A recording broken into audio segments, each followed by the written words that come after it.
Olá, esse é o primeiro vídeo da série Fisiologia Cardiovascular. Bom, numa visão geral do sistema circulatório, este é composto por uma série de tubos, que são os vasos sanguíneos. Essa série de tubos, eles levam o líquido, que é o sangue, e por uma bomba, que é o coração, chamado de bomba cardíaca. A principal função do sistema circulatório ou cardiovascular é o transporte de materiais. Esses materiais, eles podem ser levados para as células e excretados por elas. Então, o transporte no sistema circulatório, nós temos nessa tabela as substâncias transportadas de onde para onde. Então, os materiais que entram no corpo, a exemplo do oxigênio, nutrientes e água, eles são transportados, o oxigênio dos pulmões e os nutrientes e água do trato gastrointestinal para todas as células. Já os materiais transportados de célula a célula são os resíduos, que são transportados de algumas células para o fígado, onde no fígado ocorre o metabolismo, o processamento desses resíduos, as células imune, anticorpos, proteínas de coagulação, que são transportados, estão presentes continuamente no sangue e disponível para qualquer célula que precise deles. Nós temos os hormônios, que são transportados a partir de células endócrinas até a célula-alvo. Os nutrientes armazenados, que são transportados principalmente do fígado e do tecido adiposo, que armazenam diversos nutrientes, a exemplo da glicose no fígado, para todas as células. E os materiais que saem do corpo. Então, esses resíduos metabólicos produzidos por todas as células, elas são encaminhadas para os rins, e os rins, eles têm o papel fundamental de excreção desses resíduos. O calor, a temperatura, está associada de todas as células e vai para a pele, onde é eliminado esse calor, essa regulação da temperatura. E o dióxido de carbono, que é produzido no metabolismo celular e é levado para os pulmões, assim, para os pulmões excretarem do corpo. Bom, de uma maneira geral, essa figura representativa nos informa como ocorre a circulação com o sistema cardiovascular. Então, inicialmente, nós temos o coração. O coração, ele é uma bomba dividida em 4 compartimentos. Nós temos 2 átrios, átrio direito e átrio esquerdo, e 2 ventrículos, direito e esquerdo. Então, a partir do coração, nós temos um circuito de vasos sanguíneos, onde nós vamos ter em vermelho os vasos ricos em oxigênio, que nós chamamos de artérias. Então, nós vamos ter as artérias, arteríolas e capilares. E assim, essas artérias, esses vasos sanguíneos, eles vão se direcionar para o restante do nosso corpo. Então, nós temos a principal artéria, que sai do compartimento esquerdo do coração, a aorta. Ela vai se ramificar por artérias ascendentes, e essas artérias ascendentes vão irrigar os braços, a cabeça e o cérebro. E nós temos a parte abdominal da aorta até as artérias descendentes, onde estas vão irrigar o tronco. Nós temos a artéria hepática, as artérias renais, que vão irrigar os rins, e a pelve e as pernas. E nós temos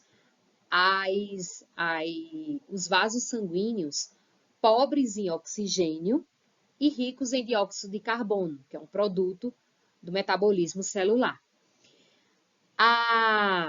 No capilar, vai ocorrer as trocas gasosas e de componentes, de nutrientes e de catabólicos. Então, a partir dos capilares presentes no nosso organismo, nos diversos sistemas, nós vamos ter, então, as vênulas que vão estar associadas às veias, e no caso aqui, acompanhando o laser, nós temos as veias ascendentes, que saem da pelve, pernas, as veias renais, a veia hepática. Nessas veias, nós vamos ter válvulas venosas, até chegar à veia cava inferior, né, que tem contato com o ventrículo direito.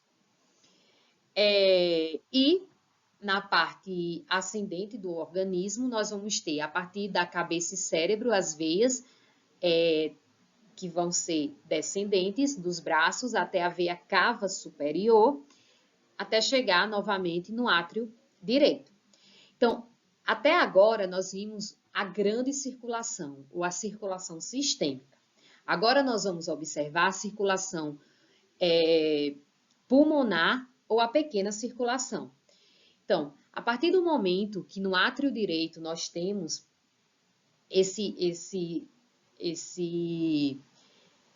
a presença majoritária de dióxido de carbono, do átrio direito, né, do ventrículo direito, nós vamos ter as artérias pulmonares, onde estas artérias, elas, diferente das artérias sistêmicas, elas são vasos pobres em oxigênio, ricos em dióxido de carbono. Então, ao chegar no pulmão, nos capilares pulmonares, vai haver as trocas gasosas com o meio externo e, assim, as veias pulmonares, elas são ricas em oxigênio. E aí, a veia pulmonar, ela vai, então, desembocar no átrio esquerdo e, consequentemente, vai passar para o ventrículo esquerdo até chegar na aorta. Então, essa é a junção das circulação que nós temos no nosso organismo, a grande circulação e a pequena circulação, ou circulação sistêmica e circulação pulmonar. Bom, então como é que o sangue, né, ele vai fluir pelos vasos sanguíneos? Ele flui a partir de algumas situações, né, que vai estar relacionado à pressão, o volume, o fluxo e a resistência. Em relação à pressão, volume e fluxo sanguíneo, nós temos um gradiente de pressão. Esse gradiente de pressão vai associar o movimento sanguíneo num contexto da pressão, a pressão do líquido em movimento. Então, a pressão do líquido em movimento tende a diminuir a partir do momento que aumenta a distância desse vaso em relação à bomba, que é o coração. Nessa figura ilustrativa, nós temos a pressão sanguínea sistêmica média, medida em milímetros de mercúrio, em função dos vasos. Como já falei, nós temos em vermelho os vasos arteriais, né, que tem um grande, que comporta oxigênio. Então, se nós observarmos essa figura, as artérias, a aorta, artérias e arteríolas, elas vão ter maiores pressão sanguínea, num contexto de que ela, principalmente a aorta, ela é o vaso sanguíneo que mais se aproxima, né, do coração, que é a bomba. Então, a pressão da bomba ela vai ser maior nessas artérias, e à medida que se distancia, o líquido em movimento também vai diminuir e, consequentemente, a pressão vai diminuir. Os capilares, que são os menores vasos sanguíneos, onde vai ter a comunicação com as células teciduais, né, diminui a pressão sanguínea, que a pressão e o fluxo vai ser diminuído, né, até para ter um momento de troca. E a partir das vênulas veias, até chegar na veia cava, que é onde vai desembocar novamente no coração, nós temos uma queda de pressão sanguínea relacionada a esse gradiente de pressão. Bom, a resistência é a força que opõe-se ao fluxo. Então, a partir de alguns parâmetros, nós observamos a resistência. Então, o comprimento dos vasos é importante, onde geralmente o comprimento desses vasos sanguíneos na homeostasia ela é constante. A viscosidade sanguínea, ou seja, os componentes sanguíneos também são constantes. No sangue, nós temos a parte figurada, ou celular, né, onde contém células como os leucócitos circulantes, nós temos as plaquetas e as hemácias, e nós temos o plasma, que é a parte acelular, né, composta por proteínas, gases, aminoácidos. Então, tanto o comprimento dos vasos como a viscosidade, na homeostasia, na fisiologia, ela é constante. Já o raio dos vasos é variável. Nesse contexto, a pressão arterial média, ela é dada a partir do débito cardíaco, ou seja, relacionado à pressão do coração, que é a bomba cardíaca, né, onde impulsiona o volume, o sangue, né, para os vasos, relacionando-se com a resistência periférica. Então, aqui nós temos uma avaliação, uma análise, onde nós temos os 4 tubos que têm a mesma pressão propulsora. Então, qual tem o fluxo maior? Qual tem o fluxo menor? Uma vez que a gente sabe que o raio variável vai estar relacionando, então, quanto maior o raio, menos resistente vai ser esse vaso. Quanto menor também o comprimento, menos resistente vai ser o vaso. Nesse contexto, C, ele vai ter um fluxo maior. E o D vai ter um fluxo menor, devido justamente ao D ter um raio menor e o seu comprimento maior, consequentemente, vai mostrar uma resistência periférica maior que o C. Então, em uma ordem em uma ordem sobre o fluxo, nós temos o C, o vaso C com maior fluxo, o vaso B subsequente, o A e o D. Falando agora sobre o músculo cardíaco e o coração, o músculo cardíaco, ele é composto por células musculares cardíacas chamadas de miocárdio. E o miocárdio, ele é caracterizado como um músculo que se apresenta com sarcômeros, ou seja, são células que são estriadas, onde nós vamos observar que apresenta discos intercalares, que são junções comunicantes entre as células. Ainda a gente pode observar que as células do miocárdio, elas, diferente da do músculo esquelético, que o músculo esquelético ele é multinucleado, as células miocárdicas, elas são mononucleadas ou binucleadas.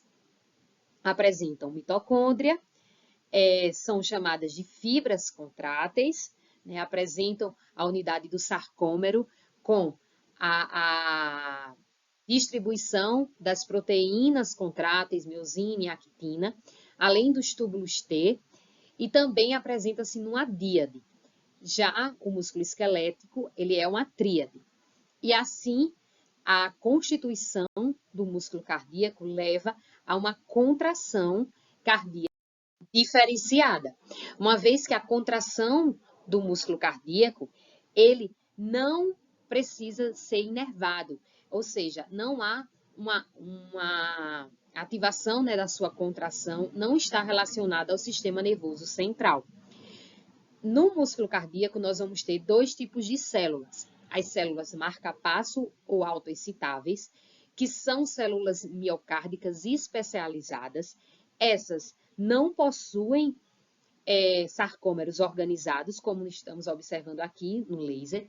Essas células, elas têm, geralmente, um potencial de membrana em repouso diferenciado, mais positivo ou menos negativo, e são elas que originam a contração rítmica do coração. E nós temos as células contráteis, que são células típicas do músculo estriado, que possuem sarcômeros organizados. Então, essas células autoexcitáveis, né, elas podem ser denominadas de fibras de Purkinje, e nós vamos ter os potenciais de ação das células autoexcitáveis, que são diferentes dos potenciais de ação das células contráteis, uma vez que os potenciais de ação das células excitáveis, eles vão controlar a contração rítmica do coração, músculo cardíaco. Então, esse foi o primeiro vídeo, né, a introdução da fisiologia cardiovascular.